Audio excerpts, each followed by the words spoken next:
Hi everybody and welcome to our Titration Lab. In today's lab, you're going to be watching Maurice do a classic chemistry lab where he is going to be doing a neutralization reaction and it is called a titration. With this neutralization reaction, we know the concentration of the base, but your job is to figure out the concentration of the acid. So here is the sheet that you are going to be looking at. This is the determination of concentration of acetic acid in vinegar. All right, vinegar, the kind of vinegar that you just have most likely in your kitchen pantry, white vinegar, is a solution of acetic acid. And you need to figure out what the molarity of that vinegar is going to be. So let's just take a look at the introduction. All right, so our testable question, what is the concentration of acetic acid in vinegar? The first thing you need to do, remember, neutralization reactions are reactions, so you need a balanced equation for that, and that's going to be acetic acid, and remember that's based on the polyatomic ion acetate, and you're going to react that with sodium hydroxide, so please make sure that you have that balanced equation right there under introduction. All right, so pre-lab, you've got some questions to answer there. Remember to refer back to your notes as far as what I mean by standard solution and that type of thing. Number 3, what indicator will you be using in this titration? We are going to be using the indicator called phenolphthalein. The spelling of that is down in the procedures. Phenolphthalein in an acid is totally colorless, but once it becomes even the slightest bit basic, it turns a bright pink color, and you're going to see that as the lab goes on. All right, so the setup, great. Those are the procedures. You should certainly read through those. I'm down in the data table now. The volume of vinegar used, so for each of the 3 trials, the volume of vinegar is 20 milliliters, so 20.0 milliliters. Same for all 3 trials. The rest you're going to fill out as Maurice does the lab and you watch the video. All right, if you notice we have an average, all right, for your values. You're going to use that, the final averages to calculate the molarity. So I'm on the back of your lab, and here we go. This is the results analysis where you need to calculate the molarity of the vinegar. If you're not sure how to do that, please refer back to your notes when we talked about neutralization reactions and titrations. All right, you're going to show your work. You must use factor label in order to get credit, and you need to circle your final answer. All right, and then under conclusions, you're going to talk about experimental error and talk about where things might not have gone as well as they should have. And then the final thing you're going to do is calculate the percent error of your results. Use number 2. I'm not sure why I have number 2 there, but your results analysis, number 1, that's your lab or the student data. Your known value, and I should have used the term known instead of actual, your known value is 0.75 molar. That is what your answer should be, 0.75 molar. So you want to see how close you get to that. All right, enjoy the lab and have a great day. Hi, welcome to our lab. All right, so today Maurice is going to be doing what is known as a titration lab. This is a classic lab in chemistry, and we are going to be using, if you put the white paper up there, this is what's known as a burette. All right, so a burette is a way to measure specific volumes, and you can get very, very specific with them. We have our standard solution in the burette, and that is our sodium hydroxide, 1.1 molar. That's already in there. All right, and if we look at the readings, you can see, I'll put my finger right where the sodium hydroxide is. And how a burette works is you are going to write the initial value, and this one, as we're looking closely, this first round will tell you what they are. So in this particular one, you are starting, your initial value is at about 2.8 milliliters. So you want to write that down. All right, in the graduated cylinder, we have our vinegar, and for each trial, we are going to be using 20 milliliters, so 20.0 milliliters of vinegar. So Maurice, if you want to pour that vinegar into our flask.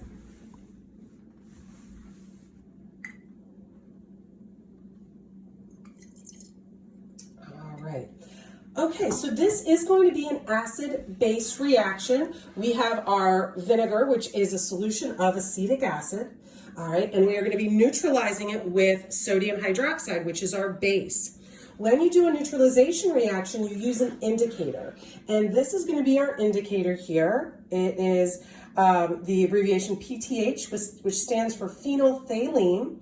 Phenolphthalein in an acid is going to be totally colorless. You're not going to be able to see it. So Marie's put a couple drops of the phenolphthalein into the flask.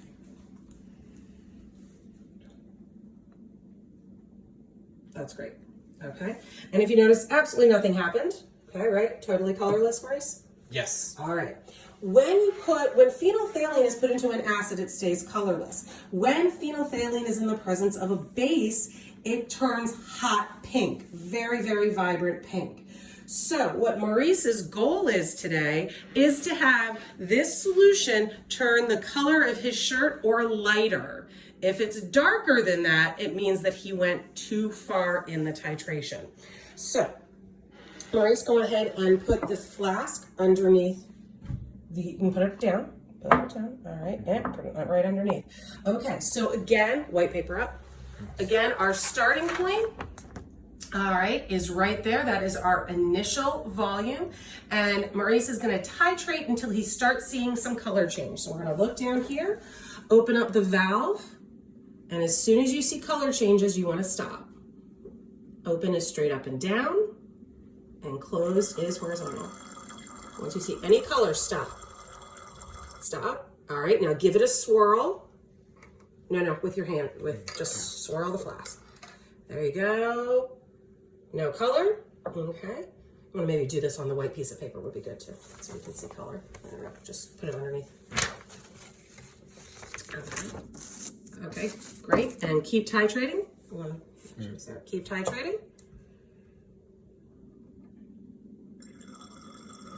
Okay, slow it down and swirl again. You just gotta swirl while it's there. Swirl while it's there. There you go, just gently. And we see the color disappear. Again, we're gonna be neutralized when you just turn it pink, but it has to stay pink. That's fine, you can scooch that up if you want to. Okay, all right, so he's gonna add some more. Okay, oh, we see flashes of pink. Okay, give that a swirl. And the pink goes away. So we're still in acid. This can be a rather tedious process, so we're gonna just keep going. All right, and give it a swirl. Oh, are we staying pink? Are we staying pink, Maurice? No, the pink, I believe, has gone away. Hold it up again. Here, I'll hold it just to see. All right, we're very close. We're very, very close at this point. So I would go kind of drop by drop. Give it a swirl. And, all right, hold it up to your shirt. And we're gonna give that, not the worst I've ever seen for a first titration, but you can definitely get it lighter pink than this. If we were doing this together as a group, we actually do a competition to see who gets the lightest pink color. So you can go ahead and put that down. Now we need to record our endpoint. Take the white piece of paper out. Okay, put it back up. So here we go, our endpoint, and again, if you notice on the burette, the numbers are increasing as we go down. So this is between 16 and 17. So we're gonna say that this is, 16.7 milliliters. And that is gonna be your endpoint for this titration. You're gonna take that 16.7, subtract the initial from it, and that'll give you the exact volume we used to get our neutralization. All right, so this is going to be trial 1, and we'll be back with trials 2 and 3. Okay, we are back with trial 2. So here is your initial reading where we left off with trial 1. There's your initial reading. All right, Maurice has already measured out the 20 milliliters of vinegar and has added the phenolphthalein. So we're ready, go ahead, put the white paper there, and let's start titrating. Let's see if he can get a lighter pink color than we had last time. Remember with titrations, as soon as you start seeing the flash of pink, it's not even a flash, you can keep going. All right, you want to give it a swirl. All right, and see what happens.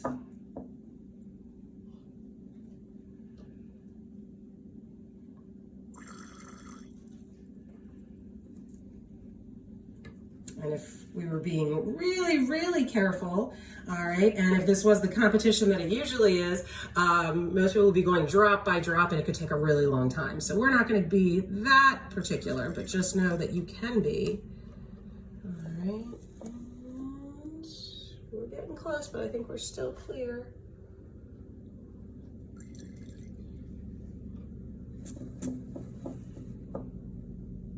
Okay, keep going, still clear.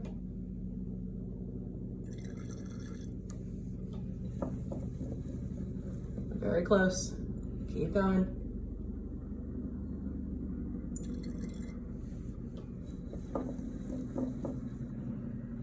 Oh, pretty close. Still clear. Again, we can see titrations do take a lot of patience.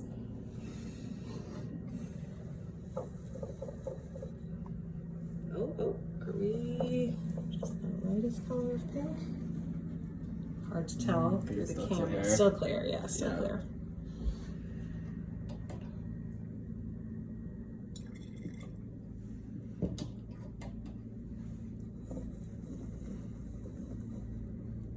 Nope, still clear. Nope, still clear. Go a little bit more.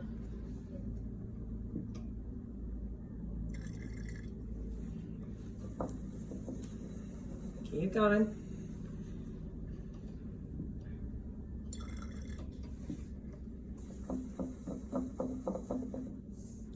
Still clear.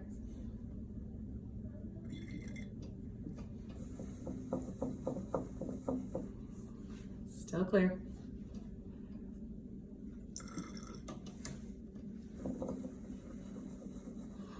Okay, go a little bit faster now, because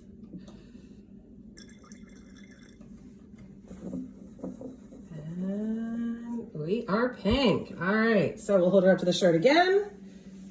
I think we might be a little darker, but I told him to rush. So that is our trial 2. Go ahead, let's see the end point. Need the white paper. All right, there is our, we need to see the numbers. There is our end point.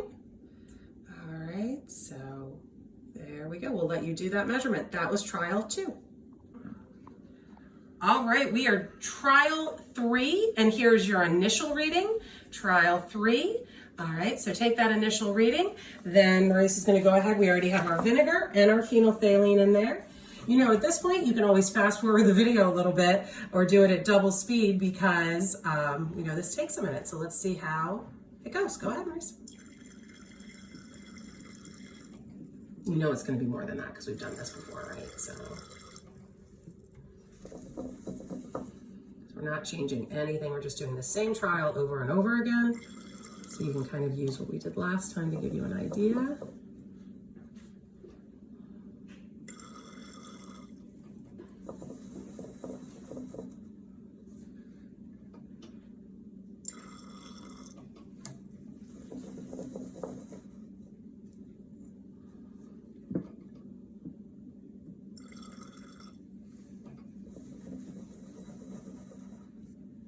Oh, lift it, lift it, lift it. Swirl, swirl, swirl. All right. Not bad, not bad. Up to the shirt. All right, so that might have been our best one. Okay, paper for the... So our final value for trial 3, and we'll get that in focus. There's our final value for trial 3. All right.